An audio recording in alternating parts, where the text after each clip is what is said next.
everybody. How are you doing today? Uh, Hope the weather's cooperating where you are. It wasn't in the forecast, but we got a little rain this morning. So, anyway, the title of the lesson, Who Do You Invite into Your Life? And sometimes as I travel down the road, I sometimes listen to music on the radio or play my tunes that I've saved.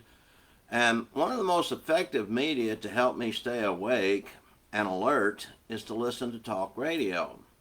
You know, whether it's sports station or local issues or political views, they're all talked about. And as long as I get involved in the conversation, my mind is going and active, and I stand a much better chance of not falling asleep while driving.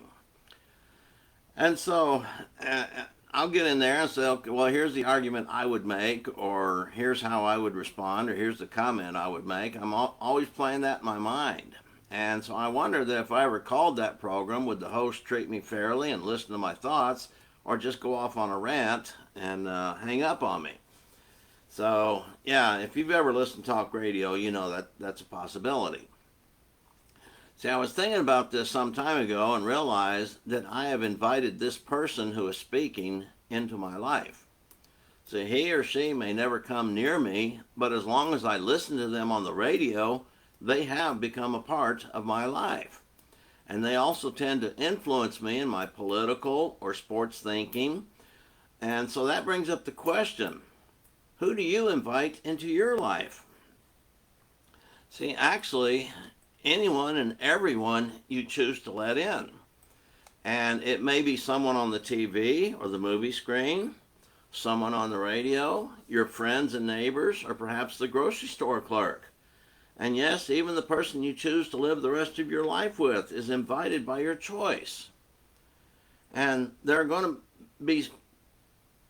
some who are going to be a part of your life whether you like it or not. You know, family comes to mind. Yes, they're family. So, yeah, they're in there. And so we cannot pick and choose family. As we're growing up, the teachers at school will be a big influence on our life. And maybe if you go to church, the Bible class teacher or the preacher will mold some of your character. If you join the military, there will be some who mold your character and your life. So one very important question you should be asking about all of these people you have invited into your life is this. Does this person care if I go to heaven or not? All right, yeah. I mean, we got to talk about spiritual matters because that's really the most important thing of all. And so this is what we call a test of character. I mean, it's a test of your character about the choices you make about people in your life, and a choice of the character of the people that you choose to invite. And so that's true. And like I said, we don't have choices sometimes. I mean, if we are in an accident and we need a doctor, we really don't care. We invite that doctor into our life because we need to get fixed. We invite the nurses to help the doctors. And and there's other people we might call on from time to time because we need something. We might need the cable guy to come and work on our internet, or we might need the phone person to find out what's wrong with our phone. And so for brief moments, we invite a lot of people into our lives because we need something from them. And we got to realize it's a two-way street. Not only do you invite people into your life, in a sense, by their acceptance, they're inviting you into their life as well. And so, if the people you choose to let into your life are not helping you get to heaven, do you really need them? I mean, think about that.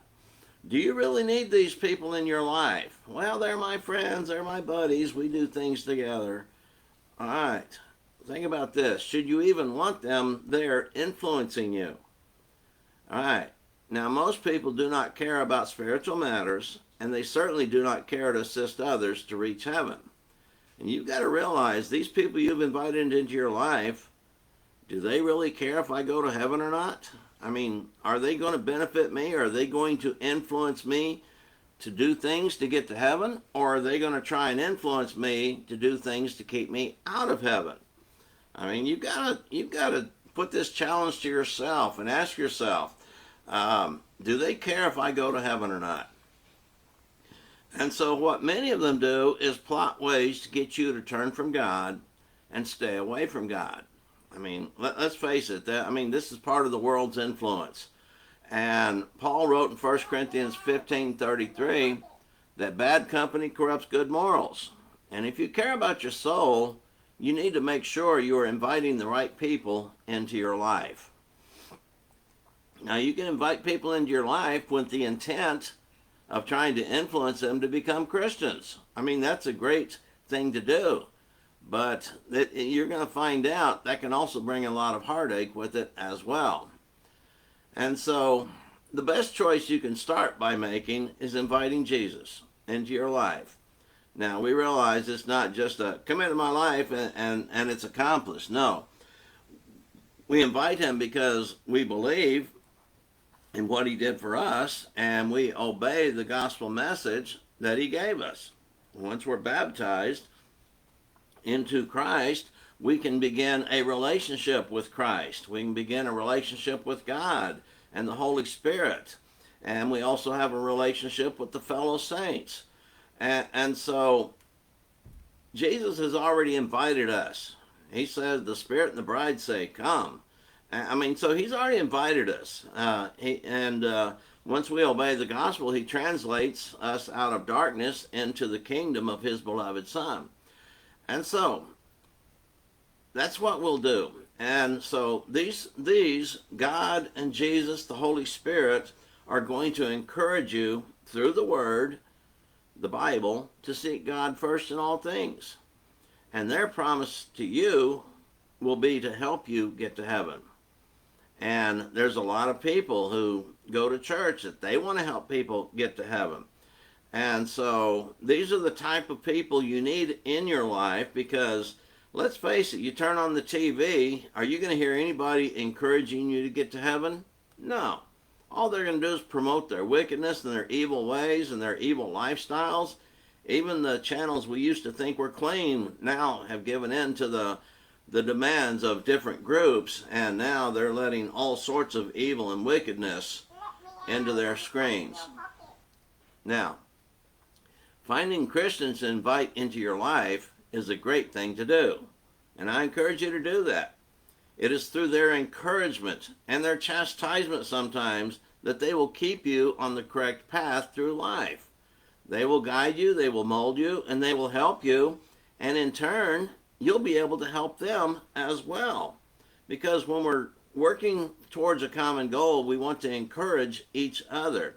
If we're on a team, we want our teammate to excel, and we want to encourage them as they're doing so.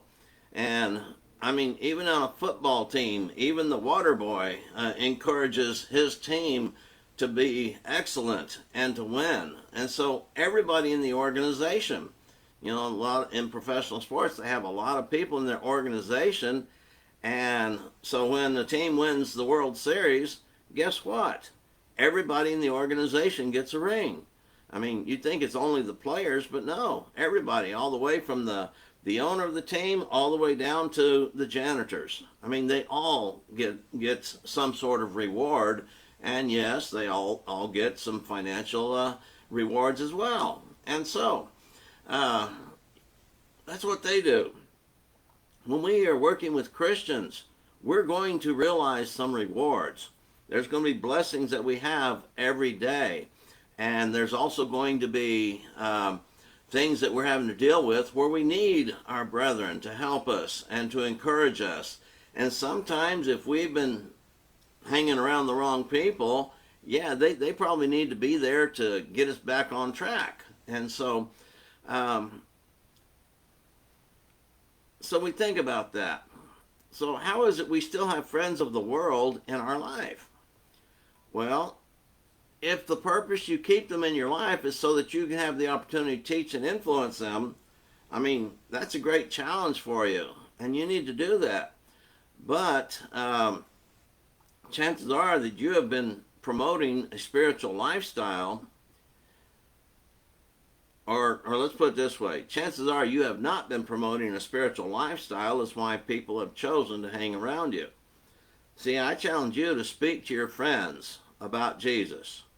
Tell them about the gospel message. Tell them about the salvation that is there. Tell them about their soul. And if they want their soul to go to heaven, the only way to do it is through Christ. And so if you really care about their soul, their immortal soul, you will do that. But if you get around your friends and you don't talk about Jesus, but you talk about all sorts of other garbage of this life, all right, you're not really helping them. And so it just kind of tells you you don't care about their soul. You don't care about their life. And so, and if that's the case, you know, one famous preacher, Charles Spurgeon, he said, if you don't care about their soul, you can rest assured your soul's not going to heaven. I mean that's kind of blunt, but I agree with that. So we are faced with many things in our lives. Inviting people into our lives that will help us get to heaven is probably the greatest thing we can do. And so think about these things. Who is in your life? Who do you let? I mean, do you listen to The View? Do you listen to Dr. Phil or Dr. Oz?